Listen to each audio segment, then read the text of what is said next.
Shalom, selamat siang Bapak Ibu Saudaraku. Kita akan merenungkan bagian firman Tuhan hari ini. Dan mari kita berdoa sebelum kita merenungkan firman Tuhan. Mari kita berdoa.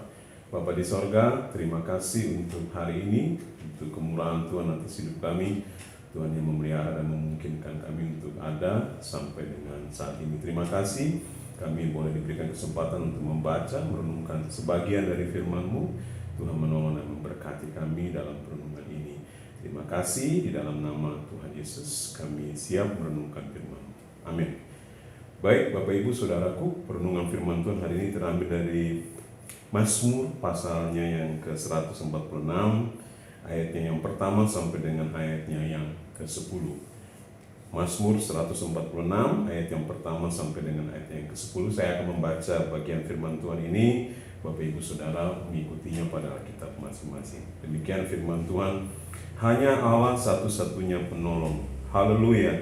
Pujilah Tuhan, hai jiwaku. Aku hendak memuliakan Tuhan selama aku hidup, dan bermazmur bagi Allahku selagi aku ada. Janganlah percaya kepada para bangsawan, kepada anak manusia yang tidak dapat memberikan keselamatan. Apabila nyawanya melayang, ia kembali ke tanah. Pada hari itu juga lenyaplah maksud-maksudnya. Berbahagialah orang yang mempunyai Allah Yakub sebagai penolong, yang harapannya pada Tuhan Allahnya. Dia yang menjadikan langit dan bumi, laut dan segala isinya, yang tetap setia untuk selama-lamanya, yang menegakkan keadilan untuk orang-orang yang diperas, yang memberi roti kepada orang-orang yang lapar. Tuhan membebaskan orang-orang yang terkurung. Tuhan membuka mata orang-orang buta. Tuhan menegakkan orang yang tertunduk. Tuhan mengasihi orang-orang benar. Tuhan menjaga orang-orang asing, anak yatim dan janda ditegakkannya kembali, tetapi jalan orang fasik dibengkokkannya. Tuhan itu Raja untuk selama-lamanya. Allahmu, ya Sion, turun-temurun. Haleluya. Berbahagia kita yang membaca, merenungkan, dan melakukan firman Tuhan ini dalam kehidupan kita sehari-hari. Bapak Ibu Saudaraku yang kekasih dalam Tuhan Yesus Kristus, saya kira kita pernah mendengar pertanyaan seperti ini. Apa tujuan utama Allah dengan seluruh kehidupan yang Ia ciptakan? Apa tujuan utama Allah dengan kehidupan kita? Nah, tentu ada banyak sekali pemikiran atau jawaban terhadap pertanyaan ini.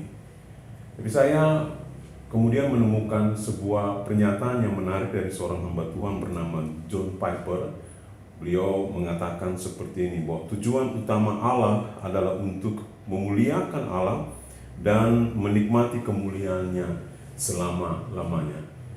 Jadi tujuan Allah dengan seluruh yang Ia ciptakan termasuk hidup kita, supaya Allah itu dimuliakan dan kita menikmati kemuliaannya selama-lamanya. Dan jauh sebelumnya di teks yang kita baca tadi, pemazmur dengan sangat sadar memahami tentang tujuan Allah ini. Jadi kita perhatikan di ayatnya yang kedua, pemazmur berkata begini, aku hendak memuliakan Tuhan selama aku hidup, dan bermazmur bagi Allahku selagi aku ada. Jadi tujuan Allah dengan kemuliaannya dan supaya kita menikmati kemuliaan Allah selama-lamanya, itu yang saya percaya disadari dengan baik oleh pemazmur. Ketika di ayat yang kedua, ia berkata, aku hendak memuliakan Allah selama aku hidup, aku hendak bermazmur bagi Allah selagi aku ada. Dan kesadaran pemazmur akan tujuan Allah ini yang kita lihat selanjutnya itu mempengaruhi kehidupannya. Mempengaruhi kehidupannya dalam hal apa? Mari kita perhatikan. Kita menemukan dari bagian-bagian selanjutnya, Mazmur 146 ini, setelah ayat 2 kita melihat bagaimana kesadaran pemazmur akan tujuan Allah atas hidupnya dan semua yang Dia ciptakan, sehingga dia mau memuliakan Allah selama hidupnya. Itu nampak dari bagaimana dia memuliakan Allah. Jadi di ayat-ayat selanjutnya setelah ayat 2 ini kita memperhatikan pemazmur menunjukkan kepada kita bagaimana kita memuliakan Allah. Nah, kita kemudian menemukan paling tidak dua hal ya yang dikemukakan oleh pemazmur bagaimana kita memuliakan Allah. Yang pertama, kalau kita perhatikan bagaimana kita memuliakan Allah, di situ pemazmur mengingatkan kita jangan percaya atau jangan mengandalkan atau jangan berharap kepada manusia. Ya, kalau kita perhatikan di ayat yang ketiga, janganlah percaya kepada para bangsawan, kepada anak manusia yang tidak dapat memberikan keselamatan. Ya. Ini poin yang pertama, bagaimana pemazmur memuliakan Allah dalam hidupnya dengan cara dia tidak mau percaya atau mengandalkan atau berharap kepada manusia.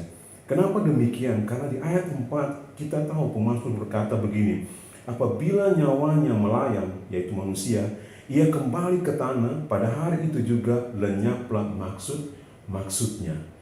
Jadi di sini kenapa pemazmur mengajak kita supaya jangan kita percaya, mengandalkan, berharap kepada manusia sebagai bentuk kita memuliakan Allah. Karena manusia itu terbatas. Manusia itu tidak punya kekuasaan atas kehidupan dia. Dia terbatas, karena itu kita tidak boleh berharap kepada manusia.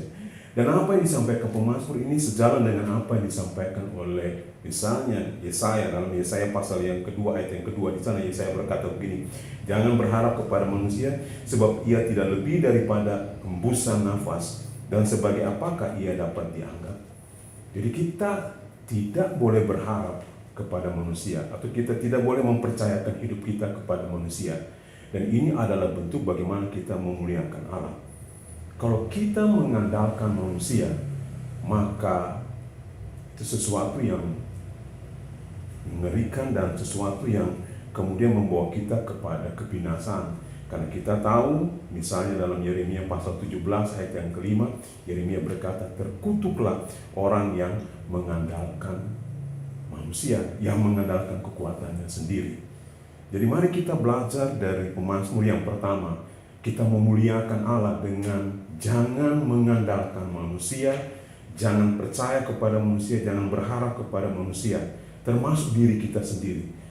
Dan berharaplah, andalkanlah Allah.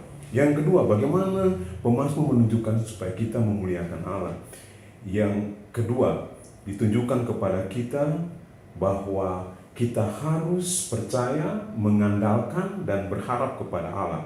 Di ayat yang kelima dikatakan berbahagialah orang yang mempunyai Allah Yakub sebagai penolong. Perhatikan, yang harapannya pada Tuhan Allahnya. Di sini pemazmur menunjukkan kalau kita mau memuliakan Allah, maka kebalikan dari poin yang pertama tadi, kita harus percaya, harus mengandalkan, harus berharap hanya kepada Allah.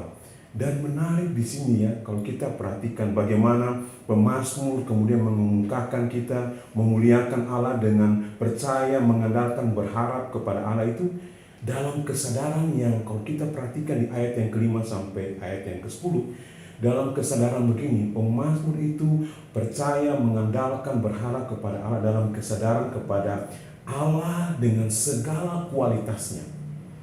Jadi yang menarik bahwa pemazmur itu mengandalkan Allah bukan karena apa yang nanti Allah berikan kepada dia.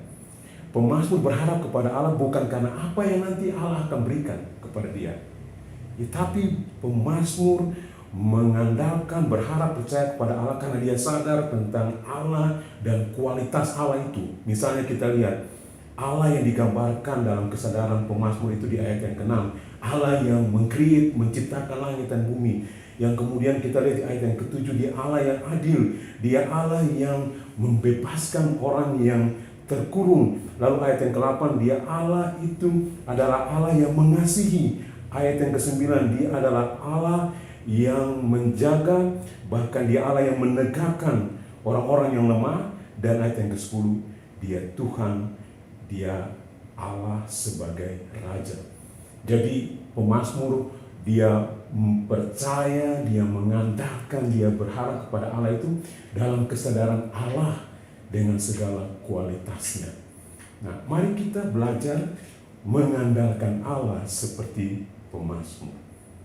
Mengandalkan Allah bukan karena melihat bahwa Allah akan memberikan apa yang saya harapkan, bukan karena melihat bahwa Allah akan menolong saya, bukan, tapi lebih utama kita mengandalkan Allah, percaya kepada Allah karena kita tahu, kita sadar siapa Allah kita. Dia Allah yang hidup dengan segala kualitasnya yang tersedia bagi kita. Dua hal yang penting hari ini kita belajar dari firman Tuhan. Ya, bagaimana kita memuliakan Allah? Mari jangan andalkan manusia, jangan andalkan termasuk diri kita, tapi andalkan Allah dalam kesadaran Dia Allah yang berkuasa, yang memegang seluruh kehidupan kita. Kiranya Tuhan menolong kita dalam sepanjang hidup kita untuk terus memuliakan Allah. Amin. Mari kita berdoa. Bapa, terima kasih, kami bersyukur untuk firman-Mu di hari ini, dan kami berdoa kiranya Engkau menolong kami dalam anugerah-Mu sehingga kami dimampukan untuk menghidupi firman-Mu ini. Tolong kami supaya kami mengerjakan apa yang menjadi tujuan Allah dalam hidup kami, supaya kami memuliakan Engkau Tuhan. Dan tolong kami dalam memuliakan Engkau, kami menjauhkan diri dari mengandalkan manusia termasuk diri kami sendiri, dan hanya mengandalkan Engkau dalam seluruh kehidupan kami. Terima kasih Tuhan, kami bersyukur kepadamu, dan Tuhan tolong menyertai kami sepanjang perjalanan hidup kami. Terpuji nama-Mu, di dalam nama Tuhan Yesus kami bersyukur dan berdoa. Amin.